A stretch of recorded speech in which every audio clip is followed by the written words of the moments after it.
Come with Freak Peak to Allston, Massachusetts. This Boston neighborhood earns its namesake from 19th century American landscape painter and poet Washington Allston. While its former bucolic grandeur has long been replaced by rough-hewn stretches of asphalt-paved streets and concrete domiciles that house a plethora of college students, this gritty locale bolsters an active nightlife with a number of established live music venues scattered along its main drags. Yet if you penetrate further into this urban jungle, there lies the fertile soil of a burgeoning DIY community of artists and musicians. I could not think of a better place to have crossed paths with my guest tonight, Ian Svenonius, frontman of such esteemed musical groups as Nation of Ulysses, The Makeup, and Chain in the Gang, as well as an accomplished essayist and critical thinker. I simply cannot wait to speak with him about his latest book, Supernatural Strategies for Making a Rock and Roll Group. Running? All right, okay, cool. okay. Let's start. Okay, here. Yeah. Should we do this? All right. Together. Is it on? All right. Is the Zoom on?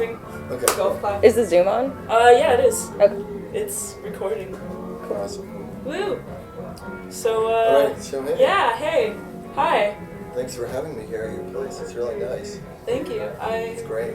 I did a lot of preparation because I knew Yeah. we'd be chilling. That's cool. Yeah. So, who are you? My name's Ian Svenonius, and I'm here in Boston to promote my new book, which is called Supernatural Strategies for Making a Rock and Roll Group. It's a how-to manual. It's got, pictures and instructions on how to make a group. All right. What a coincidence, because I have this book right here. Oh wow! I knew. Nice. I magically summoned it, actually. Awesome. Speaking of magic and summoning, so you use the tactic of seances to communicate with deceased rock stars in said book, right? Yeah, well, we had a problem, when me and my team were trying to make this how-to manual for making a rock group. We tried to talk to living rock stars, but they were guarded. They didn't want to reveal their secrets, so we had to summon the dead. That's interesting. Talk to them. All right. Who did you talk to? Well, it was like actually a consortium, and they got together and they came up with a plan, and I just transcribed what they told me. Okay. For the most part. All right. Did you have a framework when you asked them things like a set of questions and guidelines, I guess, for what you're trying to glean from your case? Yeah, I guess, it was, we, wanted to know just some practical things, but what they told us was more almost a revisionist history of rock and roll. Okay. Like a kind of a new history of rock and roll, they talked about everything. All right. They talked about what kind of band to buy. They talked about how to talk to your fellow group members.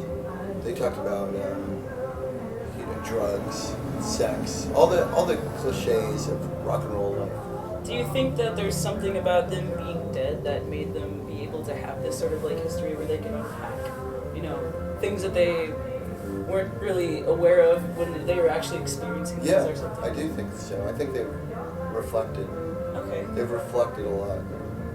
All right. On what happened to them and their experience. Yeah. All right. So I think the book is I think it's a singular book. And I don't know if it's I think it's useful for anybody who's involved in rock and roll. Probably only for rock and roll enthusiasts. For the lay person outside of rock and roll, it might not be as interesting, but All right. And when you talk about rock and roll, you're speaking of this specific era, like when it first emerged, like... No, we're talking about everything. Everything, We're okay. including everything. We're even sort of including, dance music, hip-hop. All right. Really, it's just American popular, or so-called popular music. Okay. Yeah. So you reference how the history of rock and roll music, how it emerged from, music in the South, particularly African American community, and how it first gained success and popularization from American audiences when British musicians kind of took this and appropriated this and created things and performed in a sense of, they performed this thing that was outside of their group. Yeah. And well, that's more like when rock and roll went corporate. Yeah. I would say Okay. it was already popular, but it wasn't considered, Yeah. That's when like it was considered, perverse or decadent or, idiotic. It was only when, English people sort of were, validated it. They rehabilitated it for the middle class in America, and that's when it turned into a corporate form. Okay. And that's, so that's a big moment. We talk about it a lot in the book, but because that's such a defining moment. All right. So you're kind of saying that the American audience is very critical, or the British, I guess, for being this medium of this previous thing that was previously considered something that's very like crass and very like lowbrow kind of Yeah, culture. lowbrow, like bubblegum, All right. or like drive-in movies, All right. porno mags. That's what rock and roll was. Trash. I mean, culture, to the culture at large. But there's a lot of other things going on because there's sometime in the mid-'60s, Susan Sontag wrote her big essay that says that there's no more distinction between high culture and lowbrow culture. So it was a general trend of like, and I think that's when like kitsch emerged and just. yeah, and like yeah. That's Notes on Camp. She wrote Yeah, this I read thing, it. and I think that it's like. Yeah, I don't know. I think it's interesting. It's interesting, and I think to understand it, you have to think about the Cold War. I think. All right. I think it's if you think about American culture during the post-war period, you always have to think of it through the frame of the Cold War. In that sense, would you say like capitalism versus like social, not necessarily socialism, but just I don't know.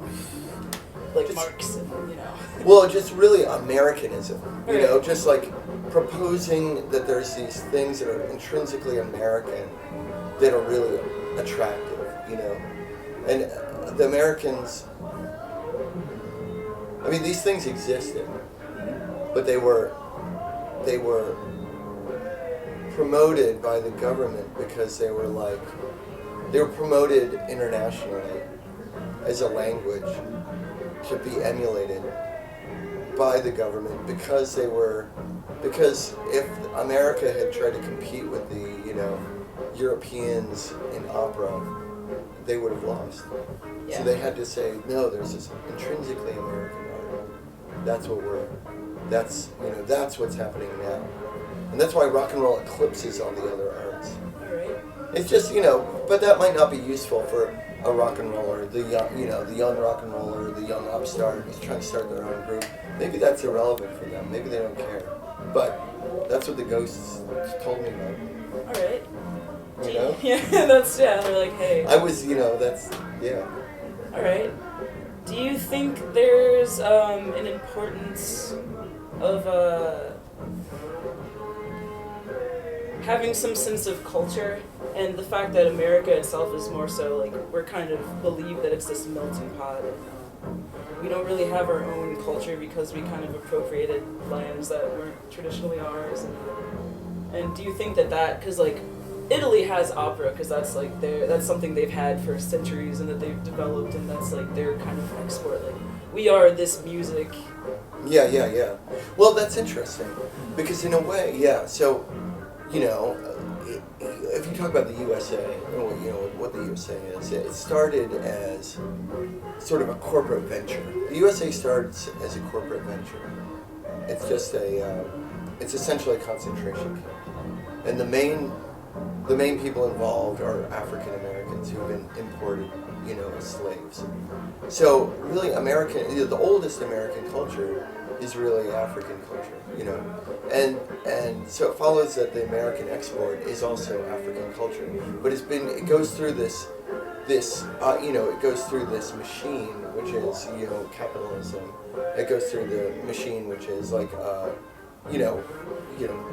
other Europeans and capitalism and stuff. And so we come up with rock and roll, and it comes rock and roll is this. In a way, it's like I think rock and roll is universal. Although it's introduced into America by Africans, it's a really universal thing. It's something that's like intrinsic to people. It's like it's a gesture, it's expression, it's ritual music, and I think it's intrinsic to everybody. But it had been repressed for so long by in European culture. So in a way, it's like this language that was like rediscovered, and that's why it resonates with everybody, because it is universal. It's not just. It's kind of primal, would you say? Yeah, it's primal. It's primal, and it's like it's just attractive. It's like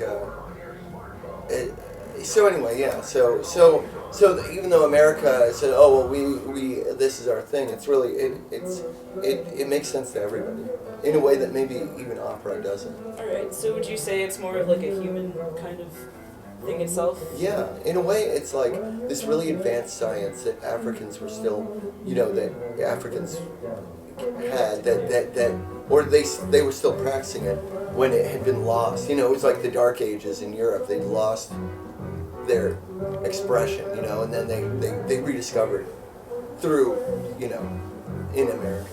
Yeah. That's what I think.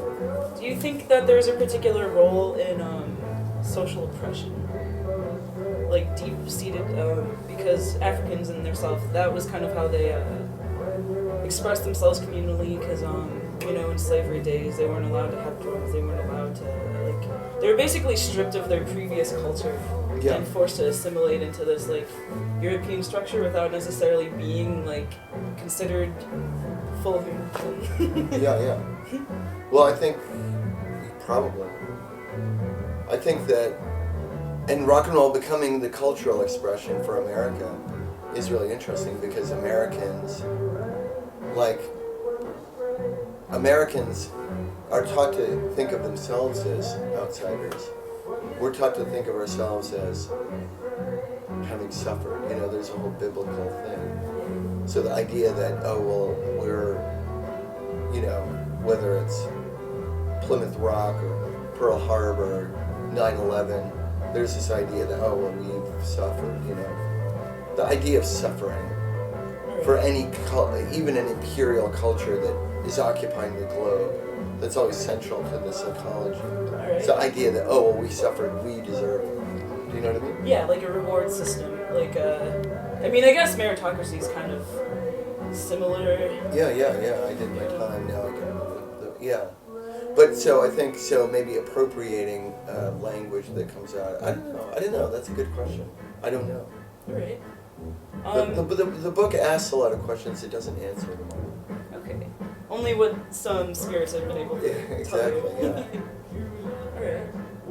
Gosh. As far as appropriation goes too, so rock and roll has a lot about visuals. And an adherence to a specific image of the outcast, and I'm so misunderstood. I'm the rebel. I'm going against this specific whatever's normative. Because as it was appropriated too, or as it exploded in American culture too.